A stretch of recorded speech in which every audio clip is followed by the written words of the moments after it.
Buenas tardes a todas y a todos, gracias por venir un viernes a esta hora. Es un placer para nosotros compartir este encuentro con todos ustedes.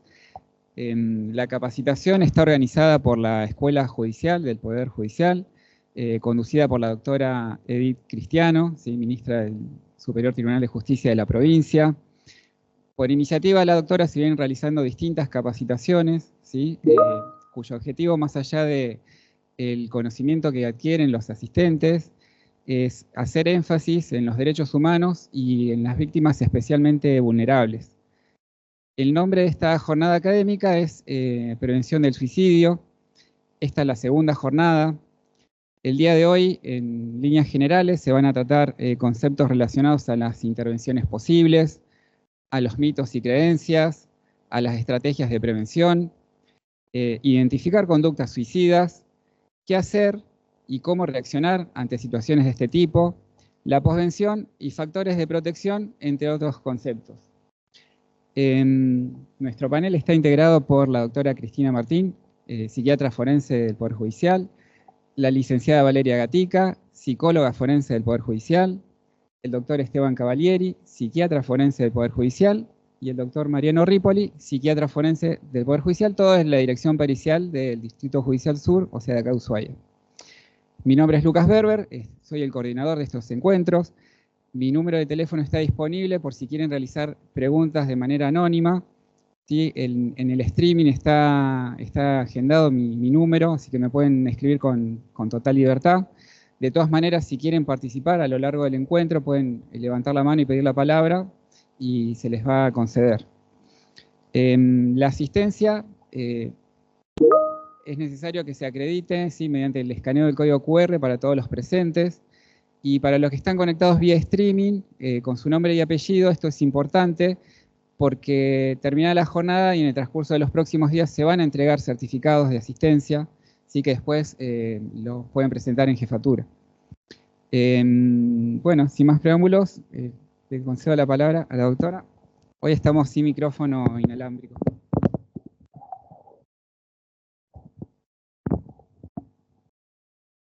Bueno, buenas tardes. ¿Se escucha? ¿Sí? Espero no enredarme con el cable. Bueno, mi nombre es Cristina Martín, soy psiquiatra. Hoy vamos a hablar un poquito de prevención y de qué hacer cuando tenemos compañeros, familia o ustedes en su labor. Queríamos agradecerles la presencia y además decirles que la fuerza, la policía, ocupa un lugar muy importante en la sociedad, ocupa un lugar importante para nosotros. Cuando los peritos estamos trabajando, el expediente, cuando nos llega un pedido del juez para intervenir, las primeras páginas están escritas por ustedes. Entonces, en cierta forma, y aunque ustedes no se den cuenta, son como la imagen que tenemos de lo que sucedió en la escena del hecho. Ustedes son las que están cuando hay una situación de violencia de género, cuando hay un homicidio, cuando hay un suicidio, cuando pase lo que pase, están ahí. Son los que cuidadosamente reportan todo, vemos las letras de ustedes, después lo pasan y es la primera información que tenemos. Y para nosotros es muy importante, porque no estamos ahí. Entonces, cuando yo leo la opinión de ustedes, cómo estaba la persona, qué decía, si estaba en estado de ebriedad, cómo se movía, si pronunciaba bien las palabras, por ejemplo, a mí me sirve un montón para saber cómo estaba la persona en el momento del hecho. Entonces, son importantes para nosotros y quizás no tenemos la oportunidad de decírnoslo. Bueno, vamos a empezar con la primera. Ahora lo ponen grande. Yo me olvidé los lentes, así que algunas cosas no las voy a ver, pero de la tentativa de suicidio, el suicidio consumado, vemos ahí una florecita surgiendo de la adversidad. La siguiente. Bueno, ¿qué sentimientos puede tener alguien dentro que desea quitarse la vida? De eso vamos a hablar un poco. ¿Por qué alguien llegaría a querer morirse, a querer matarse? ¿Y por qué genera tanto rechazo? No sé si les habrá tocado, les quería preguntar si alguno tiene ganas de decirme, no contarme una historia, pero ¿cuántos de ustedes les ha tocado intervenir en una escena de suicidio? ¿Cuántos de ustedes han tenido que entrar y desatar a alguien porque se ahorcó o alguien que... ¿Alguno de ustedes les tocó esa escena?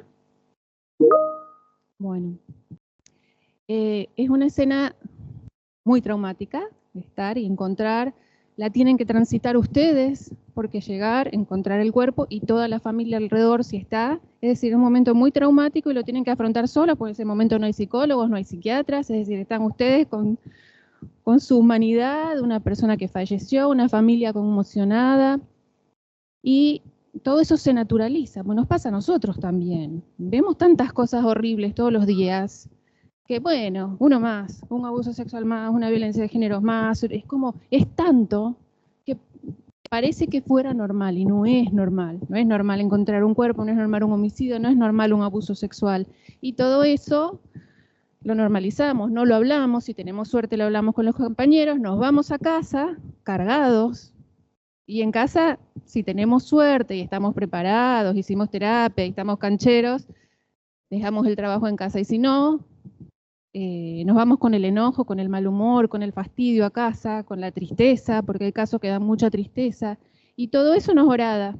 Y hay que empezar a ver cómo hacemos con esos sentimientos. Genera bronca a veces. A mí me ha pasado estar en el hospital, en la clínica estaba, y ingresó una paciente que se había querido suicidar. Se salvó. Y la paciente era muy obsesiva con la limpieza. Era su personalidad. Ella estaba muy triste, estaba muy deprimida, pero no quería ir al baño porque decía que estaba sucio, que le daba asco. Entonces yo le pedí a las enfermeras si por favor podían venir a limpiar el baño, a pasarle alcohol, algo, porque la señora no quería ir al baño. Ah, pero si es encima que se quiso matar, viene con pretensiones. O sea, la cosa es, alguien que se quiso quitar la vida está sufriendo un montón. ¿Por qué genera tanto rechazo? Me dice, te quisiste matar, no tenés derecho a pedir o a reclamar nada, digamos. Y genera rabia en la familia, un montón de preguntas que la gente se hace de por qué alguien se quiso lastimar. Bueno, la siguiente. Entonces vamos a hablar un poco de los mitos. Hay un montón de mitos que son creencias falsas, pero que están instaladas en la sociedad. Y que vamos a tratar de derribar un poquito algunos y lo charlamos y lo que les llame la atención me avisan o me paran. El primer mito es que el suicidio no se puede prevenir. No hay nada que podamos hacer. Es falso. Si no hubiese nada no estaríamos acá. A los psiquiatras y a los psicólogos nos llega después que alguien intentó suicidarse o cuando alguien lo dijo. Los que van a veces al Puente Amarillo porque alguien se quiere tirar son ustedes, los que saben, y la población en general, la familia, nuestros hijos, es hablando con la gente que podemos prevenir para darle aviso a alguien, hablando con nuestros hijos, si los vemos tristes, con nuestros amigos. Entonces se puede prevenir en la medida que hablemos con los seres queridos, con nuestros compañeros de trabajo. Hablar sobre suicidio incrementa el riesgo de una conducta suicida, otro mito. No, ni ahí le pregunto. ¿Cómo le voy a preguntar si se quiere matar? A ver si se mata en serio. O a ver si le doy ideas. O sea, si le pregunto, capaz que se le ocurre matarse y no se le había ocurrido. Es decir, es un mito. La única forma que tenemos de saber si alguien se quiere matar es preguntarle. Y no se va a matar a alguien por el solo hecho de preguntarle. No, ahora vamos a ver cómo preguntarle. Pero preguntar ya es una forma de prevenir. Y eso lo podemos hacer todos. No hace falta tener ninguna especialidad en psiquiatría ni nada de eso. La persona que se quiere quitar la vida, en realidad, no es que está siempre decidido. Ahora decidí que me voy a matar y voy y me hago tal cosa. Y está en un día se siente horrible y dice, esto ya no lo puedo soportar. Y ese día tiene ganas de matarse y al otro día capaz que ve la cara de sus hijos, de sus padres, y dice, ¿cómo voy a hacer esto? Es como si me mato, los voy a hacer infelices a todos, y al otro día, y de repente un día agarró de un lado, no soportó el dolor y pasó al acto. Pero no es que la persona está decidida, la mayoría de las personas están en un péndulo. Y en ese momento de péndulo es cuando podemos llegar y agarrarlos antes de que pase. Entonces, cuando alguien está sufriendo tanto, que alguien se le acerque, un esposo, una esposa, un amigo, ustedes compañeros de trabajo, quien sea, a solas, te pasa algo, te veo mal, te veo triste, estás callado, ¿te puedo ayudar en algo? Y empezar a sacarle charla. Por ahí no quiere hablar, pero por ahí sí, la mayoría de las veces sí. En mi experiencia, en líneas generales, cuando yo entro al consultorio de algún compañero o veo a alguno de nuestros empleados que está, uno se da cuenta cuando alguien no está bien. Uno se encierra un ratito y dice, ¿te pasa algo? Y enseguida te cuentan si es a solas. Bueno, la siguiente. Otro mito. La persona que dice que se quiere suicidar no lo hace. Ah, no, esta se la pasa diciendo que se va a matar y no lo hace nunca. Ya lo intentó como 3 veces. O esto. No, si lo dice no lo va a hacer, así que no nos preocupemos. Y al revés. El que de verdad se quiere matar no lo dice. Entonces ahí quedamos, no podemos hacer nada. Pero no es así. La persona que dice que se quiere suicidar es probable, es muy probable que lo haga. Y la persona que se quiere suicidar no lo dice, no, la estadística es que 9 de cada 10 personas que se quitaron la vida lo habían expresado de alguna manera. Es decir, no dijeron me voy a suicidar, pero o estaban tristes, o estaban enojados, o habían tenido una pérdida, se les murió un familiar, se pelearon con la esposa o con el esposo. Lo de la esposa, después, bueno, ya Esteban le dijo que la mayoría de los que se suicidan son hombres. También se suicidan mujeres, pero las mujeres somos menos letales. Es decir, las mujeres tenemos los intentos de suicidio, pero no somos tan violentas en el método. Entonces, por ahí, las mujeres toman pastillas o se hacen cortes que son superficiales y no llegan a causar la muerte, y los hombres son letales, o sea, abusan el método que saben con el que se van a morir. Y eso hace la diferencia.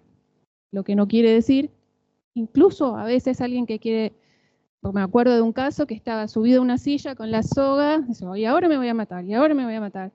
Y la familia todo alrededor que no sabía qué hacer y se le corrió la silla. Incluso alguien que no esté muy seguro puede pasar, o alguien que cree que si me tomo estas pastillas no me voy a morir. Y ese día se murió porque lo agarró más débil, la sobredosis lo mató. O sea, todo un tema. La siguiente. ¿Hasta ahora vamos bien? ¿Alguien quiere intervenir o decir algo? Ya sé que es un tema. Preguntarles si quieren decir algo. Están vergonzosos. Si de verdad se hubiera querido matar, lo habría hecho. Bueno, es lo que venimos hablando, digamos. ¿Qué pasa con esto? Ah, dice, pero ¿tomaste pastillas? La próxima vez, hacé tal cosa. La próxima vez, andá y le recomiendan un método que sea bien efectivo para que se quite la vida, digamos. Lo hemos escuchado, lo hemos visto. Como que si te hubieras querido matar, te hubieras hecho tal y cual cosa. Te hubieras tirado de cualquier lado. Y casi que cuando le recomendamos a alguien un método más eficaz, una vez que falló, gracias a Dios que falló, le recomendamos cómo lo tiene que hacer para que le salga bien, casi que encuadramos la figura de instigación al suicidio, que es una figura penal. Cuando ayudamos a alguien a suicidarse, decirle a alguien, la próxima vez hace tal cosa y va y lo hace, estamos en problemas, digamos, incluso penalmente. La siguiente. La persona que se repone de una tentativa de suicidio no corre riesgo de recaída, es decir, lo intentó, no le salió, está en tratamiento y supone, bueno, listo, ya está, no le salió. En realidad, la estadística es que una persona que tuvo una tentativa de suicidio tiene 50% de posibilidades de volverlo a hacer. Y si después de la segunda vez tiene 75% de posibilidades de volverlo a hacer. Es decir, que después del tercer intento de suicidio es bastante probable que se termine matando. Es decir, que si tenemos un familiar o un compañero que tuvo un intento de suicidio, sabemos que está en riesgo 2, 3, no podemos dejar pasar más tiempo. Es decir, la mitad lo va a lograr. Bueno, la siguiente. Bueno, hubiéramos apagado alguna luz, que se vea un poco mejor la diapositiva, aunque sea la de atrás. Esto que les quería transmitir, el suicida no es que lo que quiere es morirse. Morirse no es el objetivo final de un suicida, es terminar con el sufrimiento. Si esa persona que se quita la vida encontrara otro modo de solucionar el problema, no lo haría. O sea, realmente nadie se quiere morir. Lo que quiere es dejar de sufrir. Afectivamente, o de ánimo, un dolor insoportable, esos dolores de las personas con cáncer que no se calman con nada, los dolores de pérdidas, la pérdida de un hijo, la pérdida... lo que la persona quiere es no tener este dolor que no aguanto y que no sé cómo sacármelo, no morirme. Entonces, si sabemos que la persona no se quiere morir, podemos ayudar a ver cómo hacemos para que se le calme el dolor. La siguiente. Bueno, todas las personas que se suicidan están deprimidas. No todas, muchas. 60% de las personas que se suicidan están deprimidas, pero como vimos el otro día, el doctor Cavalieri explicó que hay muchas causas para suicidarse, hay muchas razones. Más de la mitad estaban deprimidos, o sea que podíamos haber hecho antes algo con esa depresión. Por eso, en el futuro, y lo haremos acá en el Poder Judicial, y si ustedes tienen ganas, lo haremos también con ustedes, la prevención en salud mental es una ruta, es decir, darnos cuenta cuando alguien empieza a enfermarse, conocer las enfermedades mentales. Si vamos por esa vía, estamos yendo antes de que alguien tenga ideas suicidas. Bueno, la siguiente. Bueno, empezamos a ver cómo nos damos cuenta que alguien está en riesgo para poder hacer algo. No solo vamos a poder hacer algo, no siempre, ya hablaba el doctor Cavalieri la vez pasada, que casi siempre podemos hacer algo. A veces no podemos hacer nada. No pueden hacer nada ustedes y no podemos hacer nada los psiquiatras, pero es lo mínimo, o los psicólogos. La mayoría de las veces sí se puede hacer algo. Entonces, cuando vemos, imagínense las escenas, imagínense un compañero de trabajo, imagínense un hijo, una esposa, un esposo, un hermano, cualquier escena, una persona que sabemos cómo es y de repente lo vemos desesperanzado, cabizbajo, o con deseos de lastimarse, esto que hacen muchos los adolescentes de cortarse las muñecas. Ah, no le demos bola, es un adolescente. Están llamando la atención, están tratando de tramitar el dolor y llamar la atención está bien, porque esa es otra cosa. Es un llamado de atención. Sí, exactamente. Cuando alguien pide atención, vamos a dársela. No quiere decir que un llamado de atención no es grave. Por suerte dan un llamado de atención. Peor es cuando no nos dan un llamado de atención y nadie entiende por qué se mató y es más doloroso todavía. Sentirse atrapado, sufrir un dolor psíquico insoportable, lo que hablamos, sentir ser una carga para los seres queridos. Eso le pasa mucho a la gente que está muy, muy deprimida, que dice, bueno, ¿qué sentido tiene la vida? Soy una molestia para mis hijos, me tienen que cuidar, o soy una molestia para mis padres, me saco malas notas, soy la oveja negra de la familia. Cuando la persona piensa que lo único que hacen en esta vida es molestar a los demás, ahí tenemos que abrir los oídos. Cuando ya empieza alguien a buscar métodos para matarse, en internet hay que fijarse, porque hoy en día los adolescentes son de hablar poco y nada, pero sí hablan en las redes, hablan con los compañeros, hablan en el chat, hablan en buscar las listas de... No es necesario que invadamos plenamente la privacidad, pero podemos buscar los historiales, echar un vistazo de vez en cuando. La siguiente. ¿Esa es otra? Sí. Sentimientos de soledad. Cuando la persona empieza, ¿querés salir? No, la verdad es que no tengo ganas. ¿Vamos al cine? No. ¿A quién no le ha pasado? Lo que pasa es que se nos pasa rápido. ¿Vamos a una fiesta? No tengo onda. ¿Vamos al cine? No, estoy cansado. Si esto ya llevamos un mes, 2 meses y la persona ya no quiere ir a hacer nada, no quiere salir nunca, bueno, algo está pasando. Los chicos y los adultos cuando empiezan a bajar el rendimiento laboral. Un adolescente que venía bien en la escuela y de repente empieza a sacarse malas notas, a tener llamados de conducta. Eso nos pasa y lo verán también en abuso sexual. Los adolescentes no van a venir a decirnos, y los niños, cambian la conducta. Los niños y los adolescentes cambian la conducta. Empiezan a portarse mal o a estar muy callados, cambian las notas, les empieza a ir mal, nos llaman de la escuela. Con los adolescentes es más complicado. Y los adultos también bajamos nuestro rendimiento laboral cuando estamos mal. Cambios de carácter.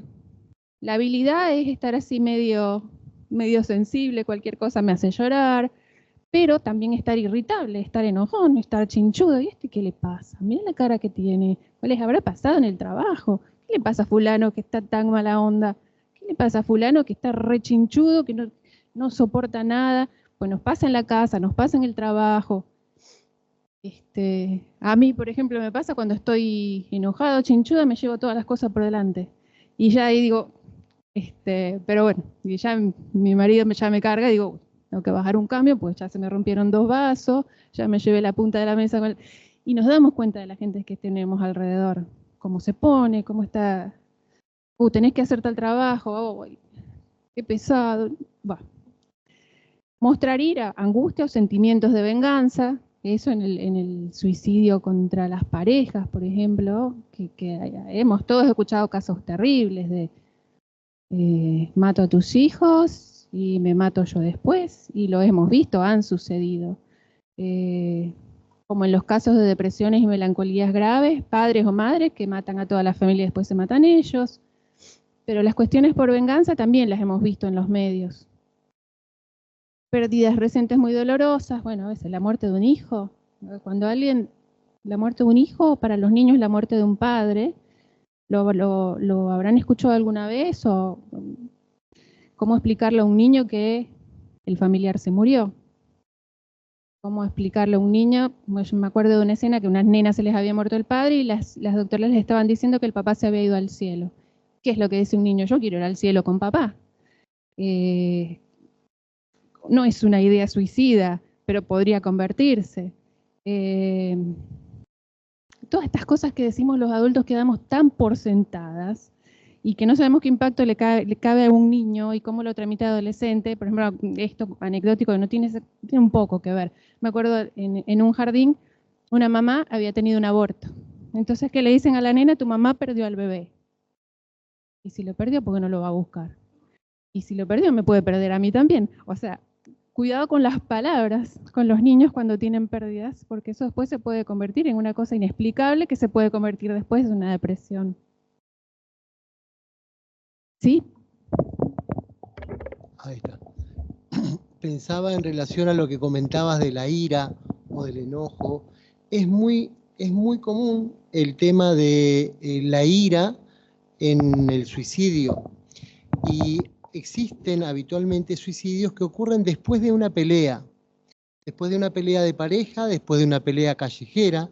Y ustedes, como personal policial, están muy expuestos a esas situaciones de encontrarse gente con ira, porque están a lo mejor alcoholizados o porque están saliendo de alguna pelea. Ustedes intervienen, lo vemos todos los días en nuestros expedientes, en casi todas las riñas callejeras que conllevan algún tipo de violencia. Y en esa ira hay ciertos indicadores que ustedes los deben conocer, que tienen que ver con la inquietud psicomotriz y además de los insultos y la violencia verbal que a lo mejor pueden largar. Pero si no, la inquietud psicomotriz y los músculos en tensión o los golpes sobre la mesa, todos esos son indicadores que seguramente, supongo yo, que en sus capacitaciones la tienen. Hay descrito un suicidio, un tipo de suicidio, que tiene que ver con aquella persona con ira que se hace matar. Es decir, no tiene la herramienta letal, pero sí la tienen ustedes, ¿sí? Está descrito eso porque es muy traumático para el personal policial también. Es decir, yo, hemos tenido casos a nivel nacional, ¿no? Con un arma, a lo mejor punzocortante, con un cuchillo, puedo llegar a provocarlos a ustedes para que ustedes produzcan mi muerte. Se ve eso también como cierta lectura suicida muchas veces. ¿Entienden? Eso quería decir, porque la ira siempre está presente en la violencia. Violencia hacia el otro o violencia hacia sí, que es la conducta suicida. Eso quería decir. ¿Dónde quedé? Esto de desprenderse de objetos valiosos. Me acuerdo de un caso que teníamos que empezó, esto se lo quiero dejar a mi mamá, y este saco quédatelo vos, y tristeza, no querer salir de la casa, y todo indirectas, ya tengo compradas algunas cosas con las que podría quitarme la vida, y cuando iban, no me voy a matar. Pero cada vez iba regalando más cosas, desprendiéndose de sus objetos, o sea, como que una herencia anticipada. Cuando pesquen eso, ahí hay riesgo. La siguiente, vale. ¿Qué debemos hacer en principio? Tomar en serio todas las amenazas. Por eso estuvimos ahí derrumbando mitos. Me quiero matar, no soporto la vida, mi vida no tiene sentido, capaz que me mato. El otro día una mamá en una de las charlas me decía, mi hijo me dice, un día me vas a encontrar colgado. Y bueno, ahí hay que intervenir urgente. Claro, ya había tenido intervenciones y estaba un poco desesperada porque había ido a la guardia y bueno, le habían dado el alta. Y ahí hay que intervenir, no es solo una amenaza. El día menos pensado lo hace, entonces ahí hay que intervenir. Mantener la calma y escuchar sin juzgar. Es decir, lo que no tenemos que hacer es el típico discurso que además es algo común no solo para el que se quiere matar, sino para alguien que está muy triste. Pero ¿cómo te vas a querer matar? Con la vida que tenés. Tenés un esposo o una esposa sano, tus hijos están bien, tus padres están vivos, tenés todo en la vida para ser feliz. Y el que está deprimido, encima, se siente culpable. No sé si esto lo hablamos la charla pasada, pero encima de que se siente mal, de que está deprimido, que no le encuentra sentido a la vida, lo hacemos culpable de ser un tonto que no se da cuenta de lo bueno que tiene. Es decir, si algo que no vamos a tratar de hacer es consolarlo y decirle que es un tonto, porque le estamos diciendo eso, no te das cuenta de lo buena que es tu vida, mirá los chicos de África, mirá los que están en la guerra, o sea, eso no consuela, eso más bien desespera, porque la verdad, la persona es la verdad, que soy un desagradecido, encima deprimido, culpable. Entonces, escuchamos, perdón. ¿Sí? Para cuando creas que sea el momento, nos están preguntando, con referencia a lo que comentabas de los niños, ¿cuál sería la forma de explicarles la muerte de un familiar en vez de decirles que está en el cielo? Bueno, el otro día escuchaba una charla, hay un centro en Buenos Aires, no me acuerdo el nombre, pero lo puedo averiguar. Es una organización que hace muchos años se encarga del duelo en los niños, porque era un tema que no se abordaba. Se fue al cielo y el chico queda preguntándose dónde es el cielo y cómo hago para ir. Entonces me acuerdo que esta psicóloga, porque esta psicóloga que está en la organización de tramitar el duelo de los niños, le pasó a ella. O sea, se había muerto su papá y siendo ella niña y nadie le explicó qué es lo que había pasado y recuerda que fue muy traumático. Entonces se convirtió en psicóloga y formó esa organización. No es fácil, pero ella decía como ir explicando que esta persona no va a volver, que ella no va a poder hablar más con nosotros, que aunque parezca duro, bueno, ya no respira, ya no va a hablar con nosotros, y parar y ver qué nos va preguntando el niño.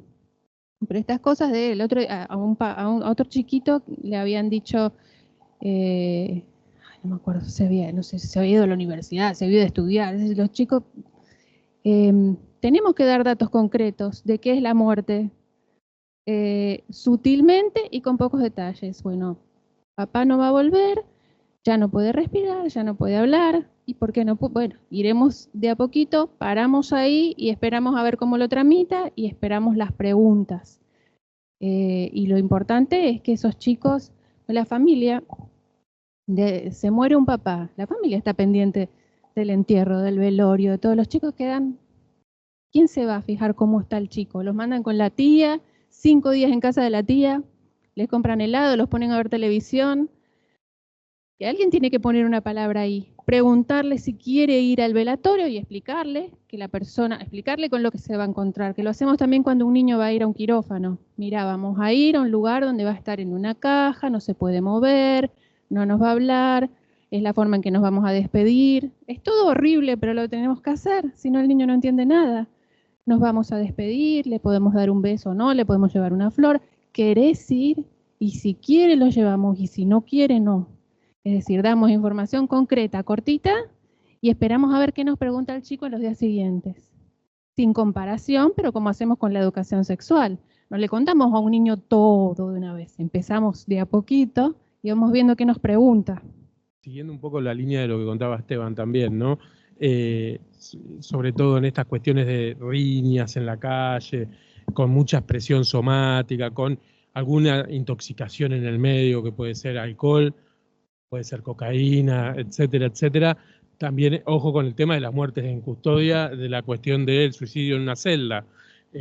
Digamos, siempre tener en cuenta esto, cuando haya alguna riña, alguna situación donde hay mucho componente somático, de contractura muscular, donde ustedes pueden llegar a suponer que haya un tipo de intoxicación, de primero, para empezar a hablar, desde alcohol, y segundo, por otro lado, por ejemplo, cocaína, y el bajón de la cocaína posterior a las horas posterior al hecho, y por otro lado, que ustedes puedan llegar a interpretar que pueda existir algún tipo de patología psiquiátrica que quizás no viene de la línea de lo que estamos hablando, quizás tanto de la persona que pueda estar deprimida, que pueda estar angustiada, que a veces hay depresiones ansiosas o, sobre todo en la juventud, personas que están depresivas y que frente a esa depresión en realidad están con conductas antisociales, con conductas de riesgo, digamos, donde lo pueden encontrar como que en realidad es un tipo recontraviolento y peligroso, pero que en realidad también es peligroso para sí mismo, porque no expresa lo que le pasa. Pero por otro lado también podría haber algún tipo de psicosis,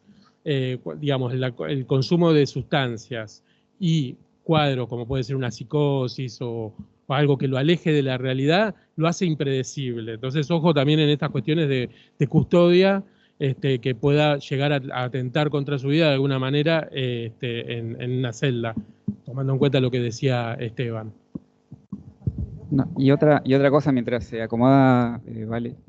Volviendo un poquito para atrás, no es una pregunta, pero volviendo un poco para atrás, cuando mencionaban o preguntaban si había entre los presentes gente que haya presenciado suicidios o le haya tocado intervenir en suicidios, quiero agregar que nosotros en casi todos los turnos, ¿sí? Que tenemos, nuestros turnos son de 15 días, solemos tener uno o más suicidios, ¿sí? En casi todos los turnos. ¿Esto qué quiere decir? Que por cada suicidio intervienen 4 o 5 efectivos policiales, por lo cual gran parte de la fuerza de seguridad ha tenido contacto en algún momento de su carrera o la tendrá con alguna circunstancia relacionada a un suicidio, ¿sí? Como para poner en claro, porque creo que de los presentes uno solo participó, pero seguramente gran parte de la fuerza han estado en presencia de una escena de suicidio. Bueno, justamente haciendo un raconto de lo que se habló hasta ahora, la doctora Martín habló de todos los mitos y las creencias que, bueno, que se van refutando, digamos, en la evidencia y en la estadística que manejamos. Retomando esto, ¿qué es lo que debemos hacer cuando nos encontramos frente a alguien que presenta algún tipo de amenaza de suicidio? Una de las cosas que más, otro de los mitos que también operan es que es tabú hablar del suicidio. Es uno de los mitos que dijo Cristina, que si hablamos de eso le vamos a dar ideas o vamos a incentivar la conducta suicida. Y justamente es todo lo contrario, hay que hablar de eso. ¿Cómo reaccionar e intervenir? ¿Cómo conversar con alguien que tiene posibles ideas de muerte o ideas de suicidio? Acá aparecen como distintas formas de poder encarar a una persona respecto a preguntarle sobre los sentimientos, angustia, depresión, tristeza. No hacer juicios morales, como decía la doctora, no defender el valor de la vida porque sería agregar algo más, digamos, para el malestar de esa persona. Pero también yo quiero, después si seguimos, acá empieza, en este material que preparamos hablaba sobre cómo podemos empezar desde preguntas generales, ¿cómo estás? ¿Cómo ves el futuro? ¿Qué pensás que esto puede mejorar o no? Para poder ir a preguntas más específicas. Sin embargo, en otro material que estuve preparando antes de venir acá, que habla justamente específicamente de la prevención del suicidio en los cuerpos policiales, dice que lo más importante es poder hablar con alguien y poder preguntarle. Y no importa si damos rodeos, si vamos así, como hablando de otra cosa hasta que llegamos al tema, o bruscamente le preguntamos a alguien si está pensando en matarse. Lo importante es que se hable esto y que se ponga una palabra sobre eso.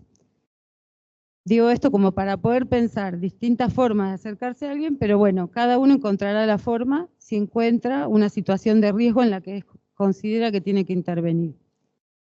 Acá, yendo más gradualmente, podríamos ir desde las preguntas inespecíficas a las más específicas. Si alguien pensó en la muerte o en terminar con su vida, si alguna vez pensó en hacerse daño o en quitarse la vida, si lo está pensando ahora, si ahora está pensando algo de esto, cuándo empezó este pensamiento, qué tan frecuentemente le pasa, si tiene un plan para llevar esto a cabo, si ya lo había intentado antes. Quiero aclarar que esto no es un cuestionario que hay que hacerle a la persona, ¿no? Sino son como distintas formas de poder abordar a alguien. No es que hay que ir preguntándole cada cosa. Son como disparadores. Ay, perdón la metáfora. Pero, ahora, ¿qué pasa si cuando uno empieza a preguntar, ¿no? Sumado a los indicadores que vimos antes, de alguien que se empieza a aislar, que empieza a estar diferente a como lo conocemos, o más desasiado, o aumentó si tenía algún consumo de alguna sustancia o de alcohol ocasional, de pronto este consumo se vuelve más cotidiano, ya no es ocasional, ya es algo diario, o si vemos que perdió sus hábitos de limpieza, si hay una ira constante, si empieza a rechazar el contacto social. Todo esto que hoy enumeró Cristina, ya detectamos eso, fuimos a hablar con la persona nos da a entender que sí, que está pensando en hacerse daño o en atentar contra su vida. ¿Qué hacemos? Bueno, lo importante es, junto con la persona, poder contactar a un profesional, bueno, a un servicio de guardia. Bueno, ustedes como policía saben muy bien cuáles son los lugares de atención de emergencia. Acá en Ushuaia es el hospital regional, el único lugar que tiene guardia 24 horas de salud mental, pero también pueden recurrir a otras guardias. Podría ser también acercarlo, depende del momento y del contexto, a la atención psicológica, si es que cuentan en la misma institución con un psicólogo. También podría ser acompañar a esta persona a conseguir un turno de psicología por fuera de la institución. También es importante que la persona no la dejemos sola y entre esta búsqueda de ayuda también podamos contactar a algún familiar o alguien de la confianza de esa persona. Tratar que la persona se mantenga a salvo mientras buscamos ayuda. Acá se refiere a... Yo voy retomando distintos temas que planteó el doctor también Esteban en la otra clase. Tiene que ver con quitarle elementos de potencial letalidad que pueda tener a mano, armas de fuego, sogas o cualquier cosa que podría ser riesgosa en este contexto. Y si vemos que el riesgo es alto, o sea, cuando hay alguna proximidad ya para poder cometer alguna situación, no sé, alguien que está en el borde de una ventana o a punto de hacer algo, la ayuda debe ser inmediata. Bueno, ¿qué hacer en caso de crisis suicida? Es continuación de lo anterior. Lo más urgente sería llamar a la ambulancia o llamar al 911. Bueno, que ustedes están bien en contacto con ese servicio de emergencia. Ahora, ¿qué hacemos después? Porque, si quieren, vuelvo un poco sobre el anterior. Igual me imagino que este material después lo van a tener, ¿no? O podríamos facilitárselo para que ustedes lo tengan. Sí, sí. Mandar por mail, dice acá Lucas. Bueno, ya vimos que alguien presentaba algún indicador de riesgo. Ya hablamos con esa persona y nos manifestó la intención de quitarse la vida. Esto no es tan esquemático, lo estoy como reduciendo de todas las diversidades que podría tener esta situación. Entonces ya sabemos que pedimos ayuda. Ahora, ¿qué se hace después? Entonces acá yo les voy a contar un poco, en parte, ya no es la intervención preventiva que pueden hacer ustedes, tiene que ver más con la intervención que hacen los profesionales de salud mental. En primer lugar, tienen que determinar los profesionales si es necesaria una internación. Por lo general es lo más recomendado, por lo menos para que la persona esté contenida, acompañada y observada hasta que ceda este riesgo. Luego que se determina esta internación, es importante evaluar si debe continuar. Cuando se decide o se determina, yo un poco lo que les voy contando tiene que ver con una experiencia de haber trabajado en hospital, en guardias, y tiene que ver cómo suele ser la práctica recomendada en estos casos. Cuando se evalúa que ya se dio el riesgo, que ya no hay un riesgo cierto e inminente de cometer un suicidio y se evalúa una alta.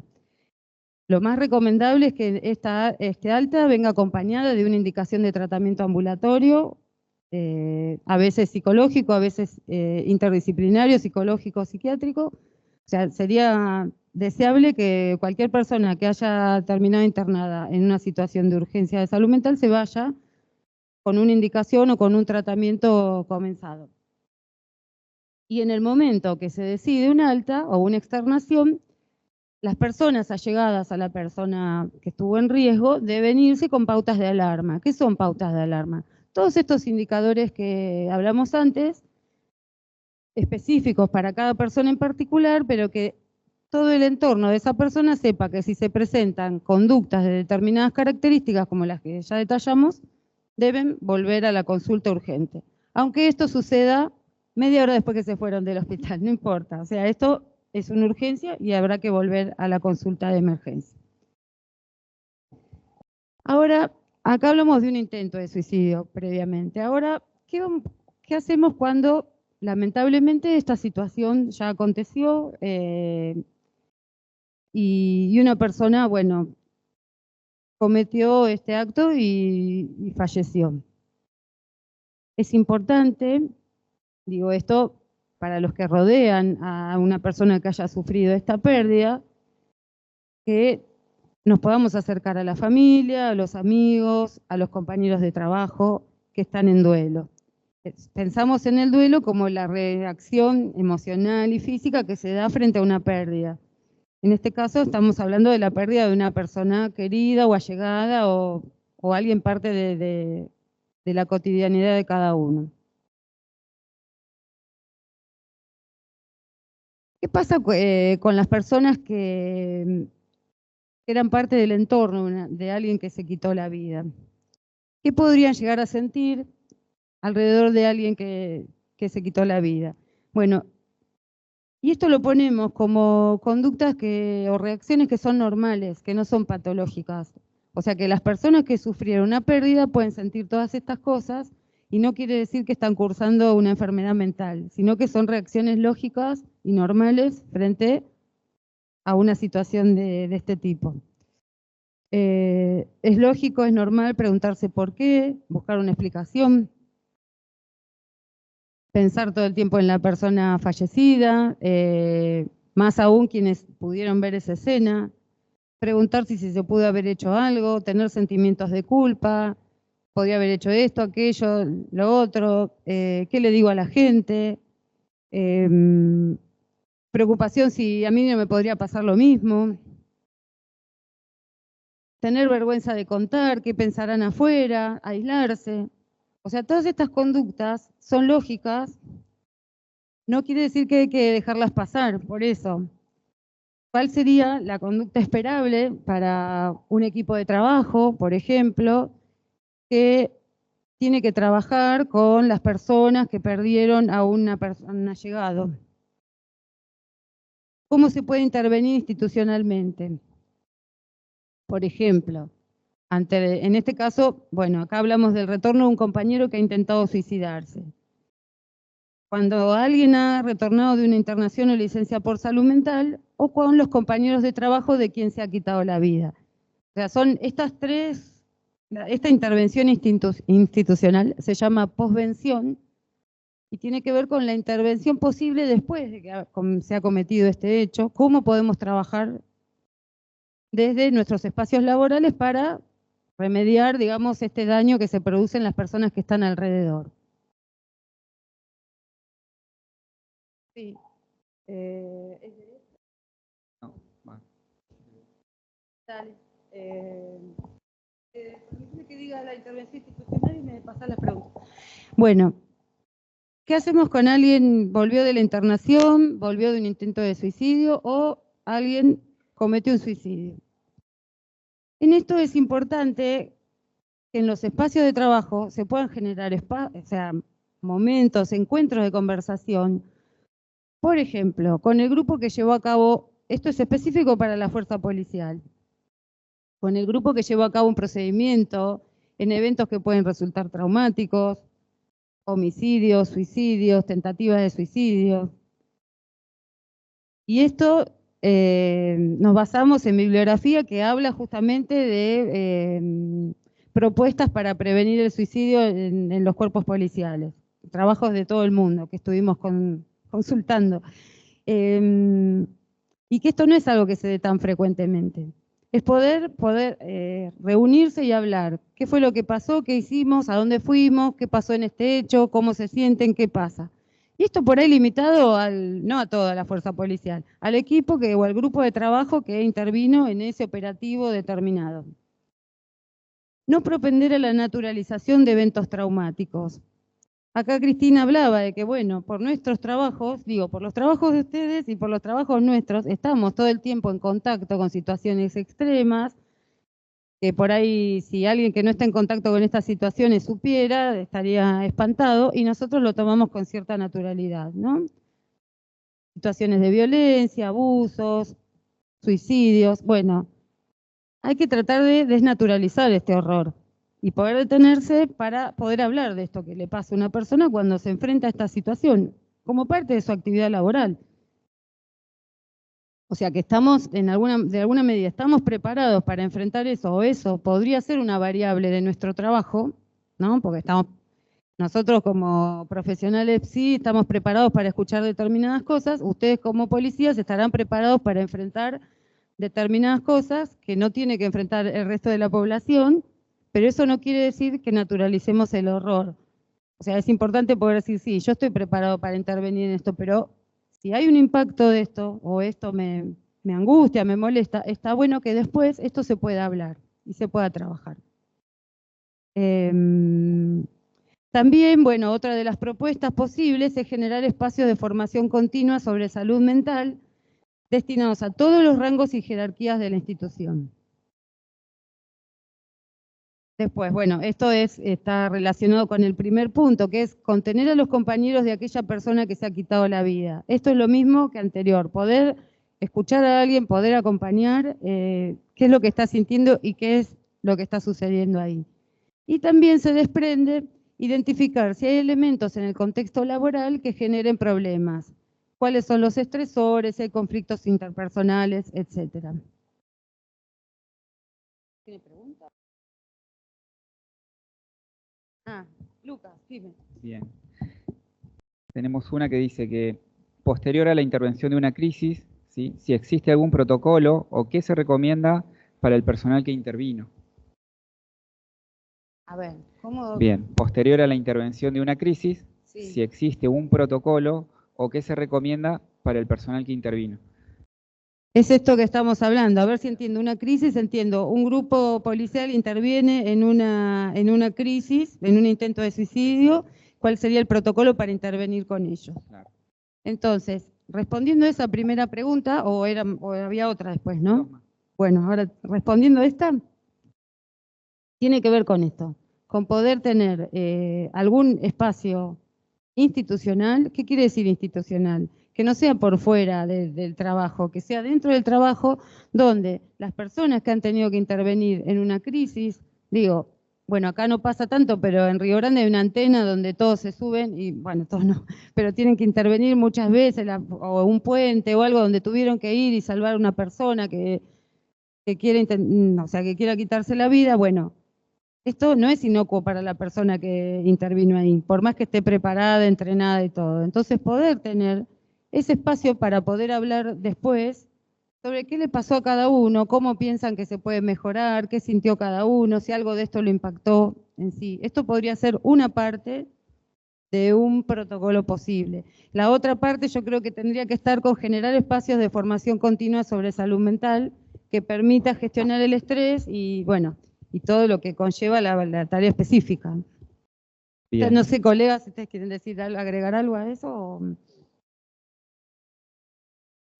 No, el protocolo probablemente va a tener que ver con la misma fuerza policial. Es la fuerza la que tiene que armar algún protocolo ante determinadas intervenciones que involucren el estrés personal de sus miembros, ¿no? Pero creo que no va a diferir mucho de lo que planteó Valeria. Sí, son sugerencias. El protocolo no lo vamos a hacer nosotros. Claro, sí. La otra. Pasamos a la otra. También que no está mal que haya un estrés después de una... Claro. O sea, uno puede entender que quizás es difícil, lo tenía aprendido, me parece. No. Entender que uno puede tener susceptibilidades con respecto a decir, bueno, ¿cómo me van a ver mis pares frente a una situación de angustia o de crisis o de sentirme sobrepasado? Pero la verdad es que es totalmente sano de que nos pase esto, y nos pasa en todos los sectores que trabajamos con este tipo de temáticas, como decía Valeria, de abuso, de violencia. El tema es, bueno, cómo se puede gestionar dentro, y esto lo dejamos obviamente para esta institución en particular, ¿no? Pero cómo se puede gestionar entre ustedes las cosas que les pueden pasar y que son totalmente lógicas.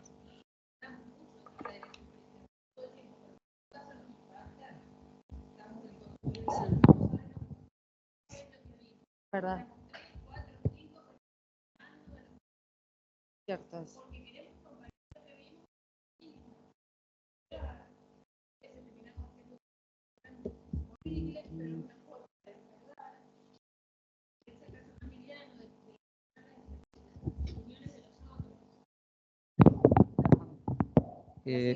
La licenciada Samar, psicóloga forense, quería aportar a este tema.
Bueno, voy a continuar. Yo desconozco si, pero esto lo desconozco porque es dentro de la fuerza policial, si ustedes pueden negarse a ir a un operativo.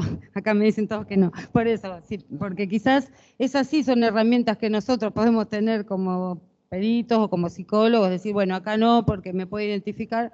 Quizás ustedes no tengan esa posibilidad y tengan que ir a intervenir en situaciones donde tienen hijos y tienen que intervenir en situaciones con niños o cuestiones que los puedan llegar a angustiar. Por eso, nuestra sugerencia, cuando hablamos de un posible protocolo, tiene que ver con que esas situaciones después se puedan trabajar y que, bueno, que de alguna manera esto les permita tramitar ese malestar que les puede causar.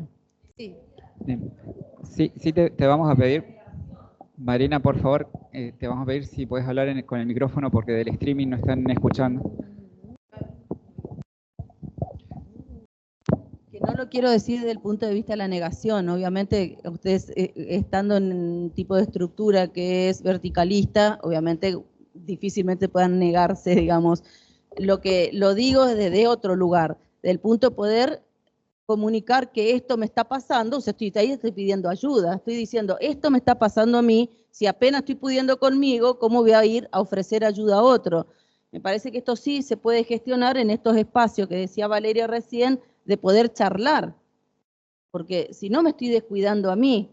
Entonces, es la propia herramienta que necesito utilizar es la que estoy descuidando, ¿no? Yo me acuerdo de un profesor mío, decía en la facultad, uno para ir ¿cómo es? A echar un árbol necesita primero afilar el hacha, no va a ir con un hacha que no corta, ¿no? Y en este caso nosotros somos la herramienta. Y si no nos cuidamos a nosotros, difícilmente podamos cuidar a otros. Entonces, insisto en esto, no es desde la negación a una orden, me niego, no, porque entiendo que ustedes les ordenan, pero si en esto se puede producir institucionalmente estos espacios de charla y escucha, quizás se pueda generar una especie de cambio, digamos, en esto, donde puedan ustedes ser escuchados en sus necesidades. Y bueno, irá otro compañero y después yo iré en otro momento donde me sienta mejor, porque si no encima del estrés estoy sumando mayor estrés. Y después me estoy poniendo en riesgo yo, en realidad.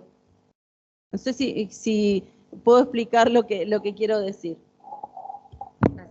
Ya que quería hacer una intervención también.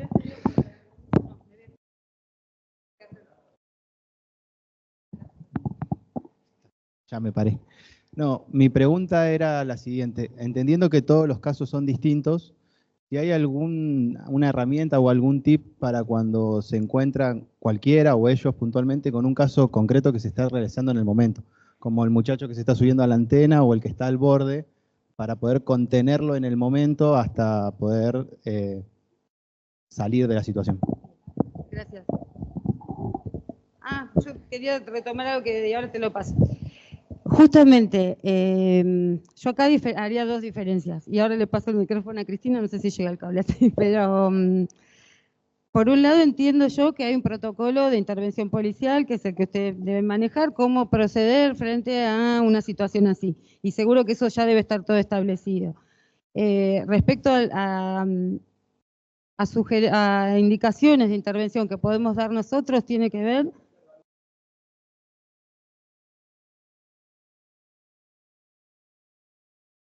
Bueno, nosotros hablamos de que esa persona tiene que conseguir una ayuda inmediata, y esto es poder ponerlo en contacto con un servicio de salud, con un psicólogo, con un médico de guardia.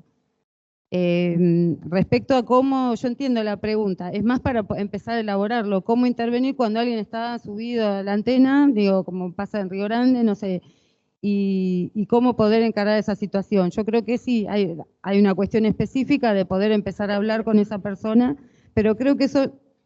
Si mal no entiendo, ustedes ya tienen un protocolo de intervención, ¿verdad? ¿Qué hacer en esos casos? Les pregunto a ustedes. Justo hay una pregunta que está muy relacionada con ese tema, que es cómo accionar en caso de que la persona niegue rotundamente su intención de lastimarse, pero el personal interviniente vea indicadores serios de que esa persona puede atentar contra su vida. ¿Cómo accionar en esos supuestos? Bueno, en esos supuestos, ¿ustedes la quieren responder? Listo.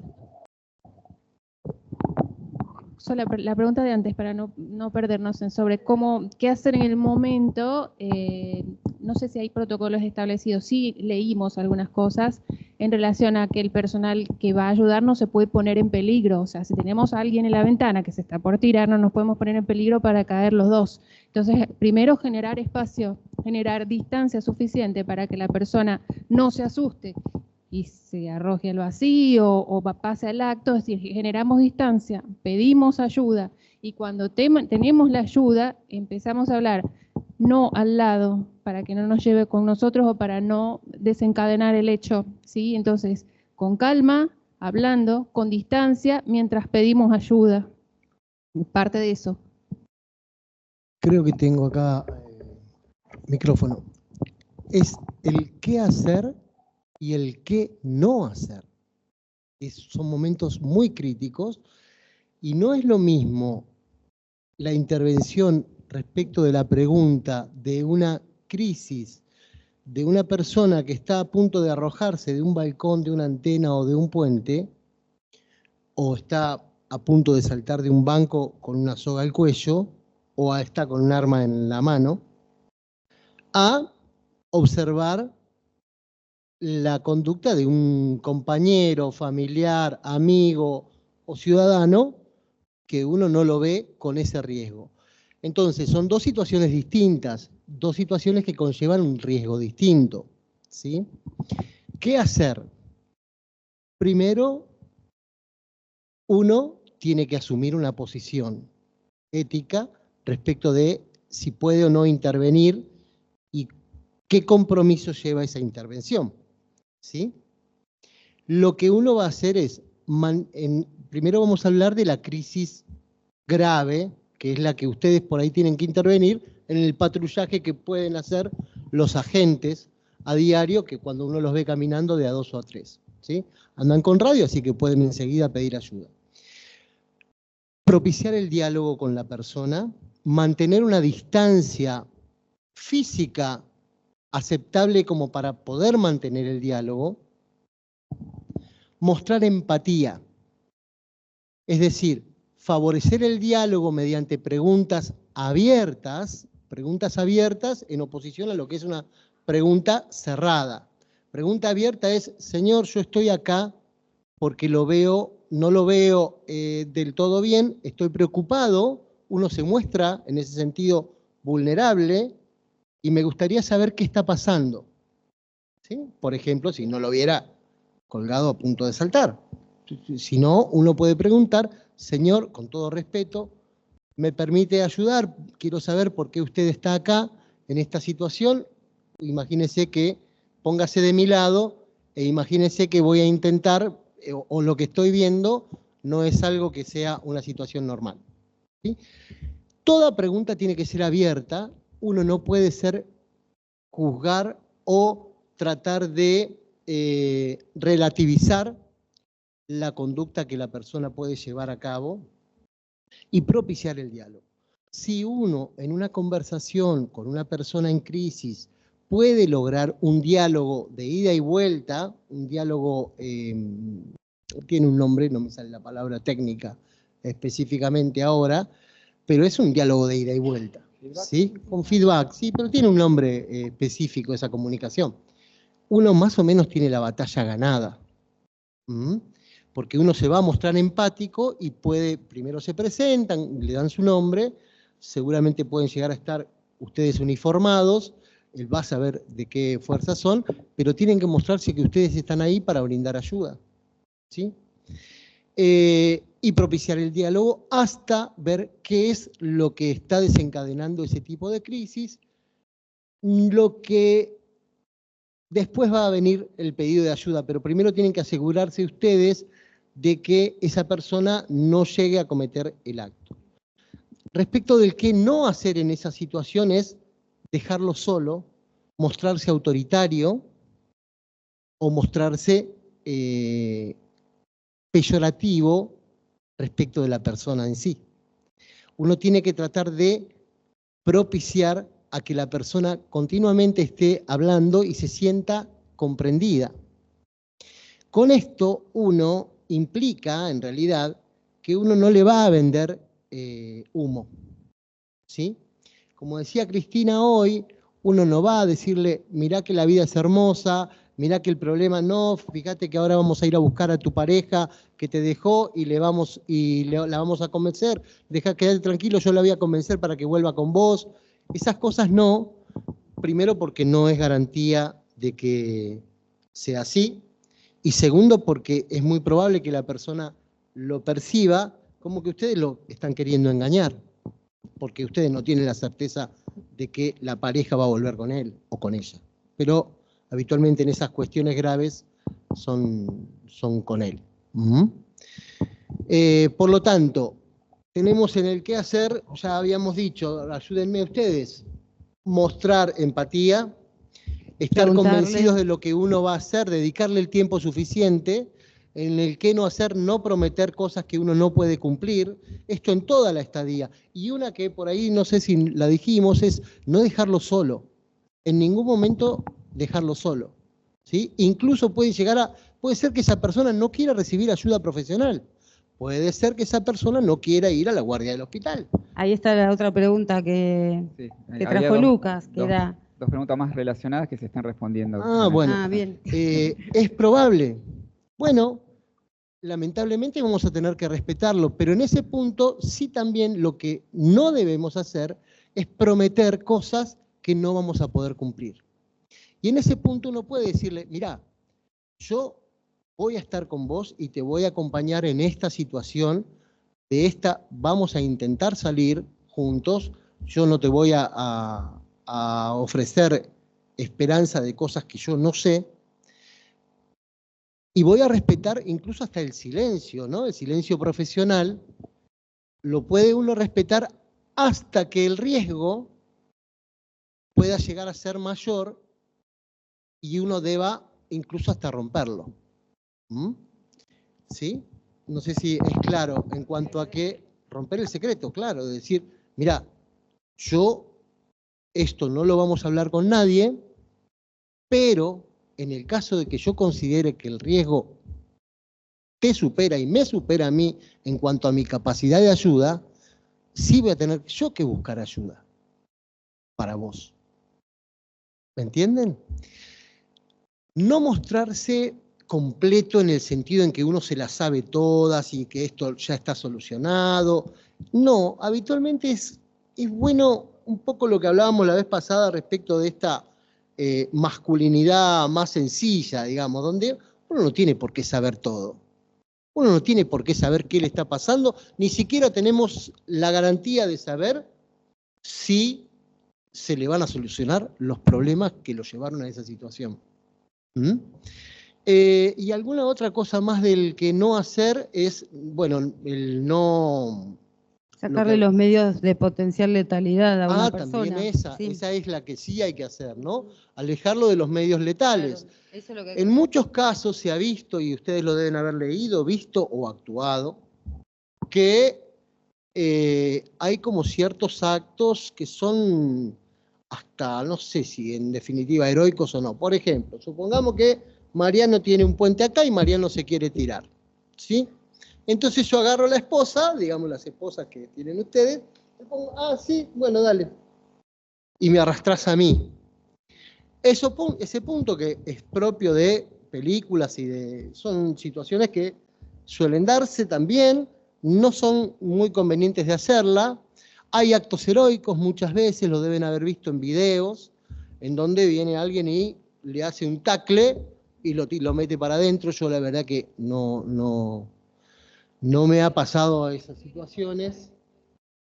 No sé, supongo que algunas situaciones son situaciones que no necesariamente uno sabe efectivamente qué hacer o qué no. Pero bueno, mantener la distancia hasta tratar de convencerlo de que desista de ese momento, o al menos decirle, mirá que a mí me servía mucho en la guardia del hospital, decirle, bueno, mire, ¿usted quiere suicidarse? Bueno, mire, yo no le puedo ofrecer las garantías. Lo que sí le puedo decir es que si la decisión la tiene tomada, no hace falta que sea en este momento. ¿Sí? Exacto, yo lo que hacía era diferirle la decisión. Decirle, mire, que se suicide, discúlpenme, pero que se suicide hoy o que se suicide mañana, en definitiva no creo que haya demasiada diferencia. Permítame ver qué es lo que está pasando para ver qué cosas se pueden arreglar o qué no. Esa me sirvió muchísimo. Y favorecer el diálogo abierto, les digo porque muchos años de guardia, me servía muchísimo. Y muchas veces incluso hasta evitaba las internaciones. Si uno evita la internación, porque no necesariamente, como la pregunta que transmitió Lucas, no todos quieren quedar internados. ¿Por qué? Y porque son estigmatizados. Digamos, es una internación por intento de suicidio. ¿Saben las enfermeras, como decía Cristina hoy? Pero la verdad que nos viene a ocupar una cama. Mire que necesitamos la cama para aquel que está con un infarto. Tengo un infarto en la guardia y usted me va a ocupar la única cama que tengo. Pero es la intervención indicada en muchos casos también. Es lo que suele ocurrir. Sí, la internación por salud mental y está, viste, como... Muchas veces lo que se hace es buscar lo que es más o menos como una internación domiciliaria. Por ejemplo, si esa persona tiene una red familiar con 2 o 3 amigos, y bueno, a lo mejor yo le voy a pedir, bueno, sí, está bien, pero no, va a estar en casa, no lo voy a internar, pero me va a venir a ver hoy a la tarde y mañana a la mañana. Y va a estar acompañado constantemente, incluso en el baño. ¿Sí? Así, lo he hecho. Y uno va transitando, a lo mejor con una medicación, lo acompaña para que el hecho, ya una medicación también ayuda a superar ciertas situaciones de crisis extrema, ¿no? De ansiedad, de temores, el poder dormir. Habitualmente la persona que está en una crisis vital importante tiene un problema de sueño que a su vez acelera mucho más sus pensamientos y le genera una situación de inquietud psicomotriz terrible. A veces, con una medicación, eso también lo pueden ofrecer ustedes, no la medicación, sino, mire, vamos a buscar a alguien, capaz que con una medicación usted no estaría pensando en estas situaciones, ¿no? Y les puedo asegurar, yo soy psiquiatra, lo he usado muchísimas veces, para mí la medicación no es un mal social, los psicofármacos me refiero, y en esas situaciones cambia, y al otro día, cuando uno lo evalúa nuevamente, el contexto cambió radicalmente. A lo mejor fue la crisis, si bien uno no se relaja del todo como para decir, acá no pasó nada, bueno, siga su camino. A veces, acuérdense que previo a una tormenta hay un periodo de calma, ¿sí? Eso también está descrito en el suicidio. Nada más. Bueno, yo quería agregar algo, para retomar algo que dijo Esteban, y que es la doble vertiente de este curso que estamos dando, porque en parte lo que motiva esto tenía que ver con prevención del suicidio en la policía, porque sabemos que muchas personas pertenecientes a la fuerza policial, o que hay una estadística elevada de suicidios dentro de la fuerza policial. Y esto no es algo que les pase a ustedes como Policía de Tierra del Fuego, es algo que pasa en otros lugares también. Pero también, y esto creo que lo dijiste vos, Esteban, en el primer encuentro, los atraviesa como cuerpo policial, pero también son quienes van a intervenir en los casos de urgencia cuando otras personas quieren cometer suicidio. O sea que ustedes son los que tienen que ir a intervenir en la escena, disminuir las situaciones de riesgo, tener en cuenta todas estas indicaciones que daba Esteban, cómo minimizar las posibilidades de riesgo cuando alguien está en una situación extrema, pero también esto pasa con compañeros de la fuerza, entonces están como en los dos lugares, están como atravesados por esa problemática y a su vez son los que tienen que ir a intervenir en el hecho crítico.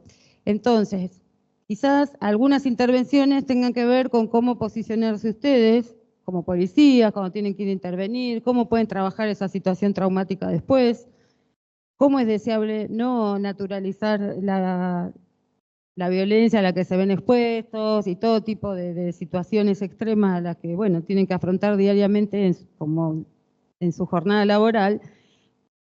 Y también cómo trabajar lo propio, digamos, cuando las personas atraviesan sus propios conflictos, sus propias penas, que tienen que ver a veces tienen que ver con cuestiones que no son del trabajo, son personales, afectivas, sociales, económicas, y todos estos malestares, cuando no son trabajados, hablados, compartidos con alguien, también pueden producir alguna situación de riesgo para esa persona. ¿Se entienden los dos lugares posibles, ¿no? Para poder pensar todo este fenómeno. Bueno, y ahora voy a hablar de más. Ahora te doy la palabra, Mariano, y quería hablar un poco más cuáles son los factores protectores después de esto. No, era cortito. Anda. Sí. No, capaz siguiendo lo que decía Esteban, por un lado esta cuestión de que me ha servido también a mí en alguna ocasión con respecto a siento que no está descansando bien, o siento que está pensando mucho. Entonces la persona hace un insight con respecto a que ellos se dan cuenta de que realmente no pueden parar la cabeza. Entonces esta cuestión de decir, mire, capaz que si buscamos ayuda, capaz que podemos hacer que pare un poco la cabeza o algo, sirve.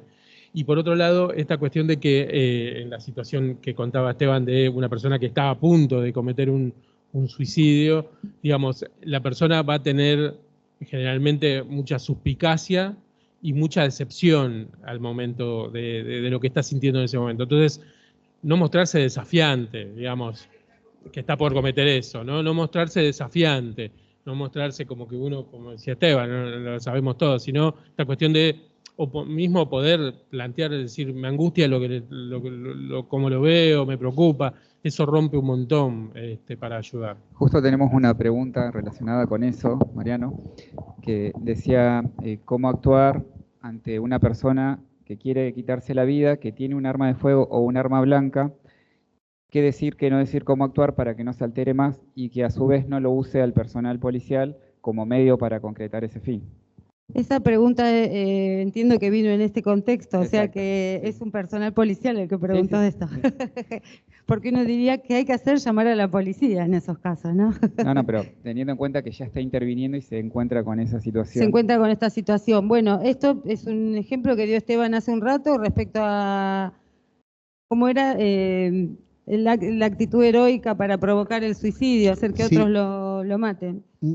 Bueno, claro, muchas, sobre todo en las ciudades grandes, gracias a Dios, en Ushuaia no tenemos tantos crímenes de esa índole, pero sí en las ciudades grandes. Ha pasado en Buenos Aires. Respecto de la pregunta, más o menos es lo que intentamos contestar. Nosotros con el arma de fuego es otra cosa, ¿sí? Yo diría que ahí la contención, primero, no prometer cosas que uno no va a cumplir, porque un arma de fuego a disposición de alguien que está en crisis es algo grave. Supongo que ustedes están hasta respecto de estas intervenciones, ustedes son los que proveen seguridad a la ciudadanía. Y nosotros, el personal de salud, somos los que, una vez que está garantizada la seguridad, intervenimos nosotros, ¿sí? Habitualmente también tendría que haber ahí lo que es un negociador, ¿sí? O un Y en ese punto, psicólogo claro, sí. y en ese punto un psiquiatra o un psicólogo va a tener que ser llamado. Si hay que empezar a negociar, porque es una situación de mucho estrés y mucho riesgo. Y hay mucho riesgo para las personas que tienen que contener la situación. Exactamente, según si es en público o si es en privado. Muchas veces también deben haber ustedes intervenido, gracias a Dios, no es muy frecuente acá, pero sí lo he visto, de situaciones de atrincheramiento, ¿no? No sé cómo le llaman policialmente, ¿no? Cuando uno se atrinchera en la casa con un arma de fuego.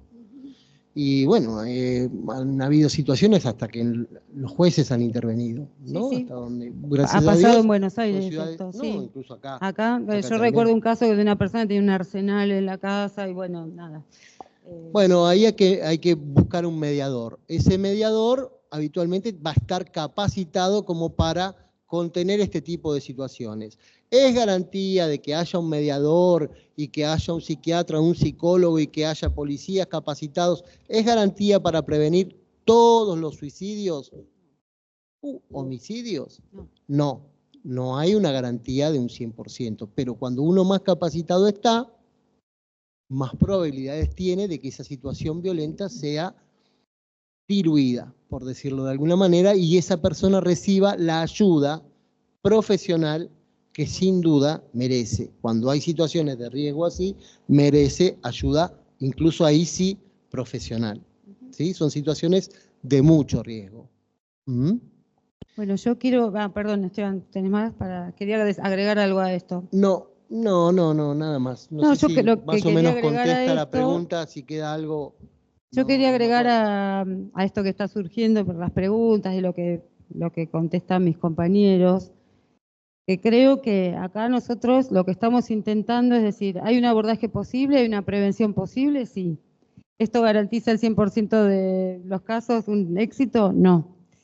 Hay cuestiones que son específicas de la fuerza, seguramente ustedes tienen una formación y saben cómo desarmar a una persona o cómo, aunque sea teóricamente lo deben tener, cómo proceder en determinadas situaciones que ponen en riesgo la vida de ustedes o la vida de la persona que está enfrente a ustedes. Por eso, como decía Esteban, creo que hay una intervención en la urgencia que tiene que ver con la cuestión de seguridad y con la cuestión de salud mental, que se pueden dar al mismo tiempo, que se puede dar primero una, después la otra, que eso se evalúa en cada caso. Y que quizás de acá, de este encuentro, surja la posibilidad de pensar algún protocolo o mejorar algún protocolo que ya deban tener. A mí todas estas cosas, las preguntas que está trayendo Lucas, me están haciendo pensar cosas que quizás no consideramos al pensar esto, porque lo pensamos más como del lado de cómo prevenir el suicidio en la fuerza policial. Yo quería plantear, bueno, ¿qué factores de protección alejan del riesgo de suicidio? Porque ya hablamos, todos los factores que pueden producir que alguien esté en una situación de riesgo de cometer un suicidio. Ya hablamos cómo abordar esta situación, qué cosas puede detectar uno, cómo acercarse a la persona, una vez que detectamos el riesgo, cómo acercamos la ayuda. Estoy pasando, ¿no?, todo lo que ya se fue planteando. ¿Cuáles son los mitos o las creencias falsas que no hay que al contrario, hay que hablar del tema, hay que preguntar específicamente? Entonces, ¿cuáles serían los factores de protección que alejan del riesgo del suicidio? Bueno, en general, y estoy retomando algo que por ahí se abrió en el primer encuentro, tiene que ver con poder desarrollar habilidades sociales y emocionales. ¿Qué quiere decir eso? Suena muy lindo, pero ¿qué significa esto? Significa poder hacer lazo social, poder conectarse con otros, poder compartir espacios con otras personas. ¿Y emocionales por qué? Porque tiene que ver con poder conectarse con los propios sentimientos, con los propios estados de ánimo, qué le pasa a uno, poder manifestarse, sí, hoy me siento así, pedir ayuda, empezar a hablar de cómo uno se siente y compartir esto con otras personas. Tener un propósito, poder comunicar las emociones, bueno, poder tener vínculos, acá pusimos familiares, emocionales, no importa cómo esté conformada la familia, cuáles son los vínculos con los que alguien arma un lazo afectivo, con los cuales se siente a salvo, se siente a gusto, se siente en confianza y puede compartir esto. Esto puede ser fuera del trabajo, en el propio entorno íntimo de cada persona, puede ser en el trabajo, depende de los espacios donde transite socialmente. Y después tiene que ver con poder realizar actividades saludables, individuales o grupales en el tiempo libre. Y esto tiene que ver también con otro factor de protección que tiene que ver con poder desarrollar algo placentero por fuera del horario de trabajo. Poder estar ese tiempo que uno le dedica y después poder tener otras actividades que también generen otros lazos, otras prácticas. Y específicamente para la institución policial, ¿cuáles son los factores que previenen ciertos riesgos, ¿no? Porque uno dice el riesgo de suicidio, pero también esto lo podríamos ampliar al riesgo de trastorno de salud mental. Bueno, la camaradería, este sentimiento de hermandad o de pertenencia a una institución es un factor de protección. Es decir, bueno, yo pertenezco a esta institución, tenemos este objetivo en común, trabajamos en este lugar. El segundo es muy importante también, es la visión positiva de los beneficios en la sociedad de la labor que realizan. Es poder empezar a mirarse, bueno, ¿cuáles son los beneficios que yo como policía, digamos, produzco en esta sociedad? ¿Cuál es el valor de mi trabajo? ¿Qué le estoy aportando? Y esto es un factor importante porque, y esto también lo vimos en la bibliografía, que la policía por lo general es una institución en la que se recurre, ¿no?, en casos de urgencia, de emergencia, hay que llamar a la policía, como yo dije algún rato, hay que llamar a la policía. Pero después, el resto del tiempo, pareciera que nadie se acuerda de los policías. Nos acordamos cuando, esto es urgente, hay que llamar a la policía. Entonces, y quizás la sociedad pone la mirada ahí cuando hay urgencia y después el resto del tiempo no. Entonces, creo que ustedes puedan trabajar hacia adentro de la institución en la visión positiva que le pueden dar, el plus que ustedes le dan al trabajo que están haciendo y el aporte que están haciendo a la sociedad. La otra cuestión que favorece, digamos, como protección, como prevención, tiene que ver con facilitar el acceso a los servicios de apoyo institucional. Por ejemplo, las áreas de bienestar, como tienen ustedes bienestar policial, creo que se llama, o áreas de psicología. Y en esto,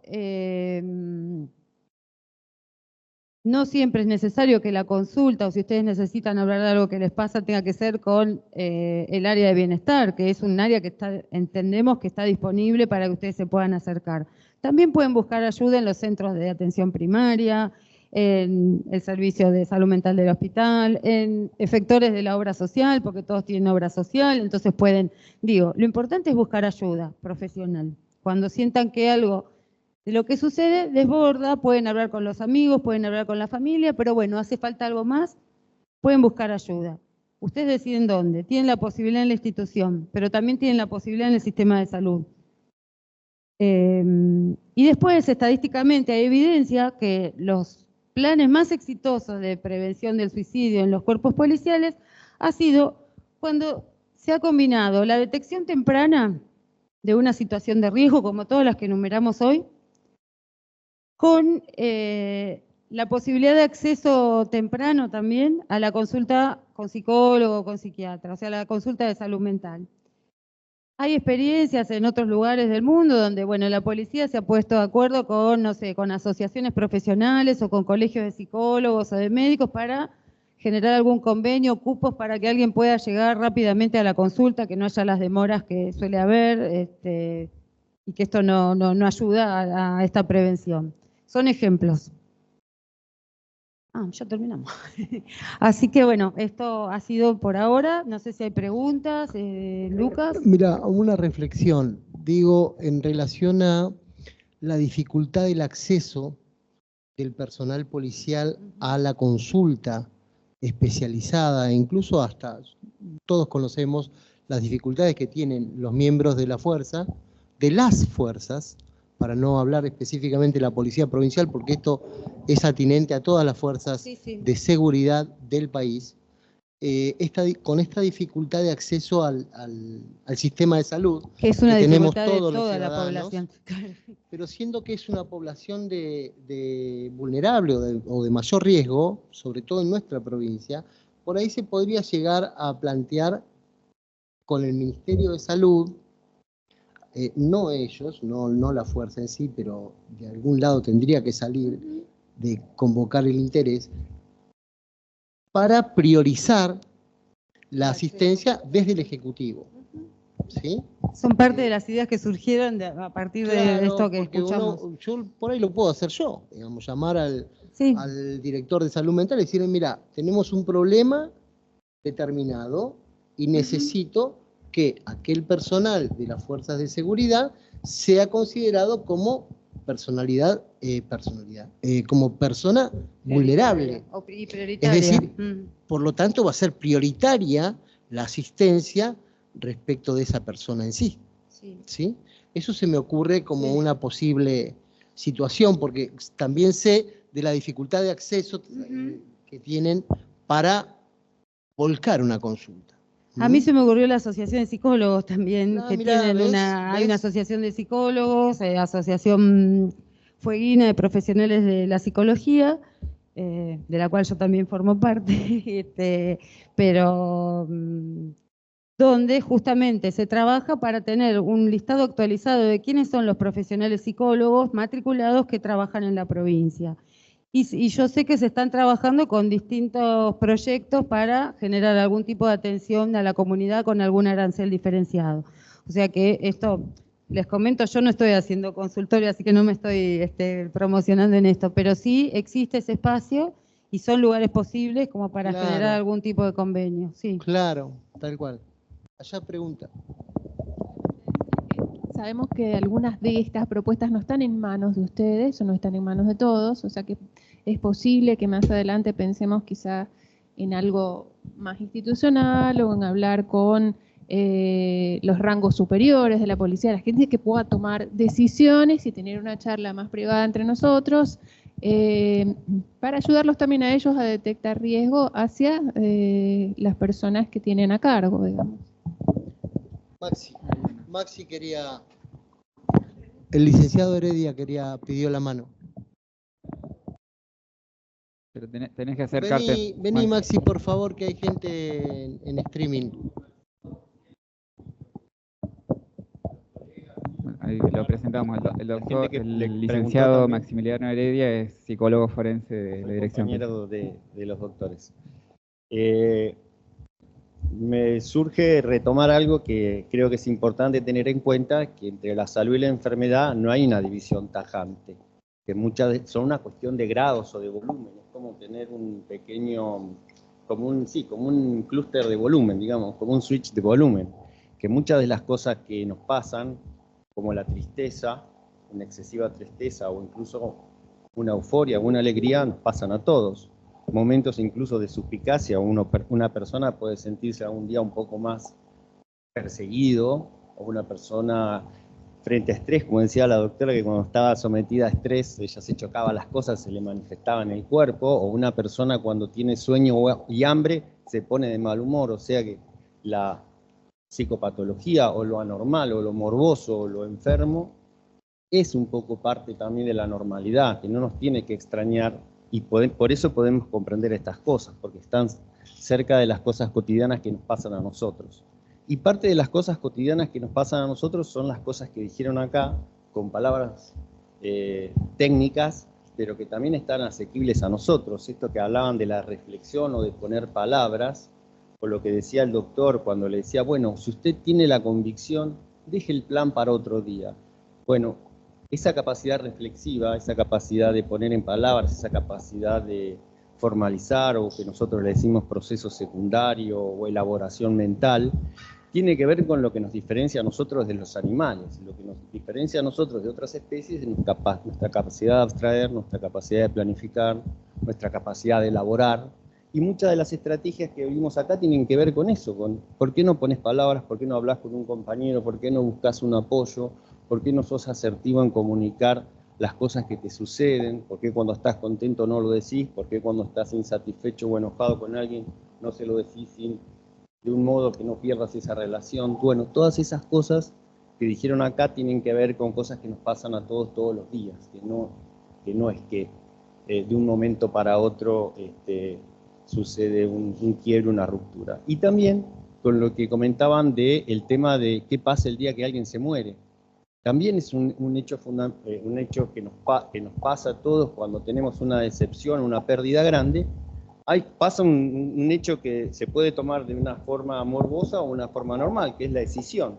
Se muere alguien, uno dice, uy, se muere toda la gente que se muere es la gente buena, y de este lado uno se queda con toda la angustia. Bueno, es un proceso psicopatológico que es la escisión o la división, en la cual proyectamos todo lo bueno en la persona que se fue, y nosotros nos quedamos con todo lo malo, la culpa, la tristeza, la autopunición.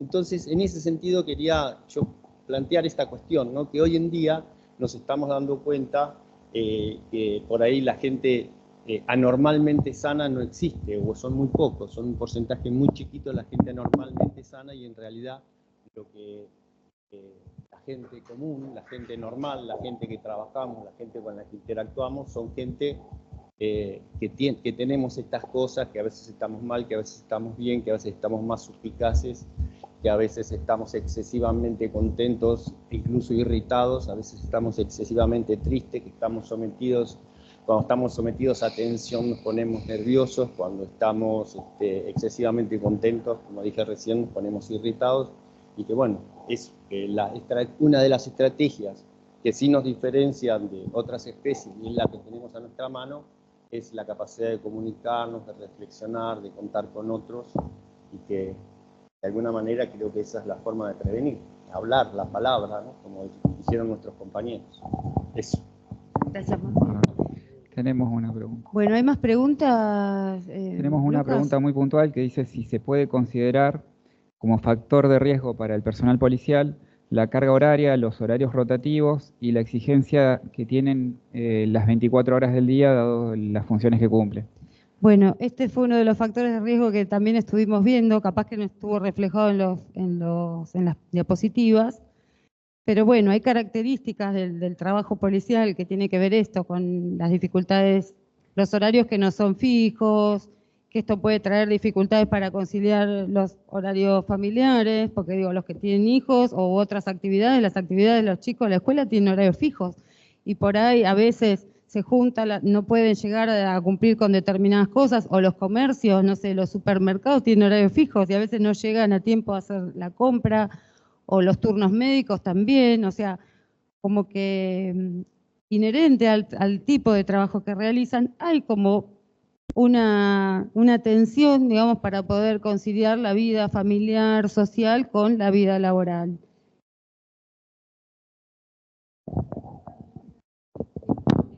No hay nada que perturbe más que tener el sueño alterado, no dormir siempre a la misma hora, estar deprivados, estar trasnochados, que le pasa también a los médicos que están de guardia 24 horas. Y una de las cosas que más afecta el equilibrio mental es no tener un horario estándar para dormir. Es parte del trabajo de ustedes, es parte del trabajo de los médicos, pero no hay que subestimarlo, y si empiezan a estar sintomáticos, a no poder dormir, es momento de consultar. Por eso las fuerzas tienen más riesgo, porque están sometidas a estresores que la población común no. Ese no es el único estresor. Después están todas las, bueno, esto que hablamos hoy, las situaciones inherentes a la función policial que se tienen que enfrentar todos los días, que bueno, que genera una tensión. Pero la dificultad para conciliar estos horarios o poder organizar cierta rutina, cierta cotidianidad, sí, es parte, digamos, del trabajo.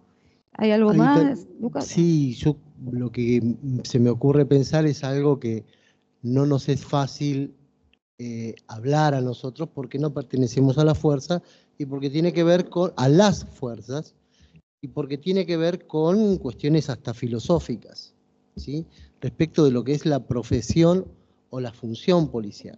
En muchas fuerzas se considera que el policía es policía las 24 horas de los 365 días del año de toda su vida. Lo mismo que para las fuerzas armadas, ¿no?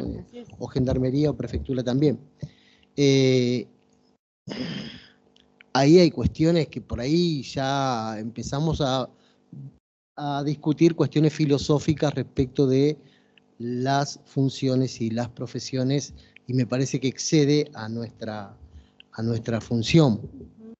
O incluso, sí, pero es meternos sí, en un campo que no tenemos ni la postura ni la autoridad como para... No, pero sí está opinarlo. verificado que esta dificultad para organizar la rutina, el acceso a armas de fuego, o sea, si bien es parte del trabajo, son factores, terminan siendo Sí, factores totalmente, de riesgo. y la gran cantidad, yo creo que acá el 100%, por lo que estuvimos averiguando, de los suicidios de las fuerzas policiales, el 100%, sí, creo que casi todo, el 90% siempre está, es con arma y con el arma reglamentaria, y fuera del horario de trabajo. Fuera del horario de trabajo. Entonces, uno puede empezar a pensar ciertas cosas. Pero bueno, sé que eso por ahí excede a... Sí, nosotros no esta podemos discusión. cambiar cómo está organizada la policía, pero sí por ahí nos toca, como profesionales, sí, poder echar luz sobre ciertos factores que, bueno, que pueden operar como factores de riesgo. Así como la camaradería o la visión positiva de lo que uno hace es un factor de protección, la misma camaradería hace que, bueno, que dentro de la función policial está esta disponibilidad o estos cambios de horario, o una persona, entiendo que aunque no estén en su horario, si pasa un hecho se tienen que identificar y tienen que actuar. ¿Es así? Acá me dicen que sí. Entonces, nosotros no vamos a intentar cambiar cómo es la modalidad de la policía, pero sí podemos marcar que hay ciertas cuestiones que son factores que pueden ser estresores, que pueden ser tener una potencialidad patológica, pero bueno, la prevención tendría que ver con poder detenerse y poder hablar. Y revisar. Y revisar todo esto, sí. Uno A mí de acá es me un ser quedé humano con... y constantemente tenemos que ir revisando lo que a nosotros nos pasa y lo que hacemos. Es algo natural del ser humano. No podemos presumir que lo que está hecho, porque viene incluso como una práctica habitual, está bien. Está bien. No, a mí Esteban, toda esta charla me abrió también a otras situaciones, como esto que hablábamos hoy, poder proponer algunas cuestiones como para que puedan tener un acceso prioritario a la atención en salud mental, dentro de lo que es nuestra especialidad, lo que podemos trabajar. Probablemente de acá salgan otras ideas para poder trabajar hacia dentro de la institución. Algo que no dije y que sí fue una charla del equipo constituido para este curso. Esteban la vez pasada habló de masculinidades hegemónicas, bueno, de cómo ha sido la mirada, digamos, de los varones, la exigencia de los varones, algo del machismo. Bueno, no voy a desarrollar ese tema porque sería para que empecemos otro curso más, pero sí poder decir que dentro de las poblaciones que tienen también mayor riesgo de suicidio, se encuentran todas las personas que digamos, que son parte o que, de un colectivo de, podríamos decir, de una sexualidad no hegemónica o no normativa. O sea, lo que sería el colectivo LGTB. Porque sumados a los propios factores que a cualquier persona la podrían poner en riesgo de suicidio, se suma que son personas que también se han visto obligadas, quizás por su contexto, a ocultar su condición o han sido sometidos a discriminación o a violencias justamente basados en su orientación sexual o en su identidad de género. Entonces, me parece que esto también, para poder pensarlo, porque seguramente esta diversidad atraviesa toda la sociedad, no es de una parte de la sociedad nomás. Y quizás esto también podría ser un factor de riesgo si se encuentra una persona en un entorno donde no es aceptada su condición y es discriminado o violentado por ese motivo.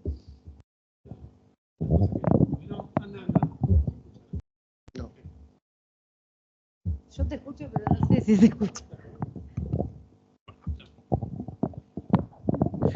Bueno, no, una cosa que también estaba pensando yo, que tenía que ver en parte también con esa cuestión que se dijo, que decía Valeria en algún momento, que tenía que ver con que la fuerza sienta que es importante su trabajo, que cada individuo digamos, ¿qué nos pasó cuando nosotros nos sentamos un poco a pensar el tema de exponer esta charla para ustedes, ¿no? Y no sentarnos en una condición de que no sabemos la receta de la Coca-Cola o algo por el estilo, digamos.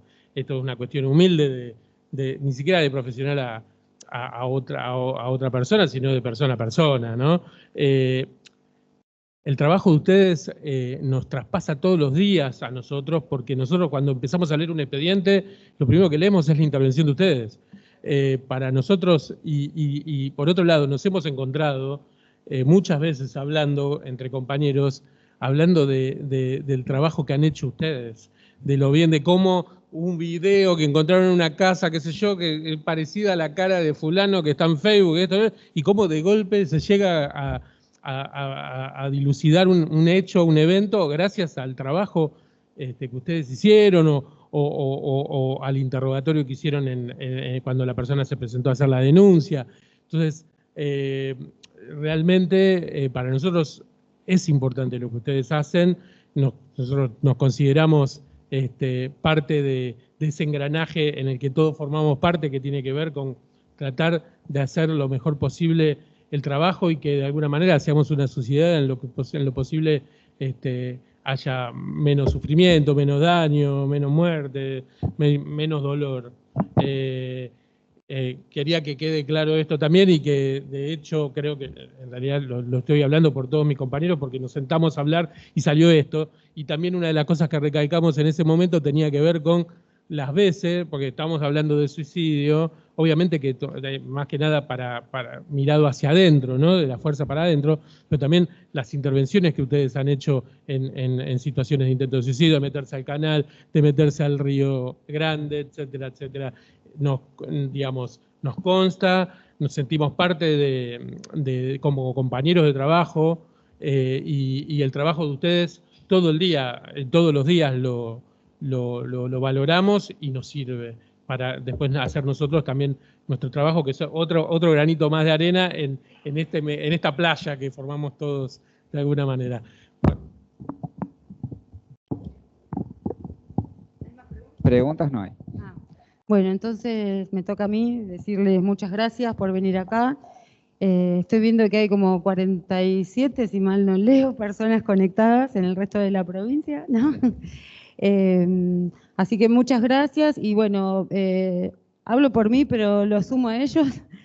Si surgen inquietudes en relación a esto, alguna pregunta o algún tema que ustedes creen que deberíamos trabajar o que a ustedes les interese, que podamos plantear, bueno, lo elevan a Lucas, que ofreció tan generosamente su teléfono, y lo trabajamos, ¿no? Ya cuento con todos ustedes para esto. Así sí, que, como reflexión quería decir algo respecto de toda prevención, ¿no? Cuando uno hace prevención o intenta hacer prevención, no es fácil porque los efectos de si es positivo o no lo que uno hace no son fáciles de medir. ¿sí? En cada acto individual, como decía Mariano, en cada acto individual de ustedes, no saben qué es lo que pudo haber pasado si ustedes no hubiesen intervenido. No sé, ojalá la provincia pueda mejorar sus tasas de suicidio. Yo creo que nos falta un poco bastante, sobre todo en cuanto al acceso a los sistemas de salud para toda la población, incluso para la población del personal de la fuerza de seguridad. Bueno, muchas gracias.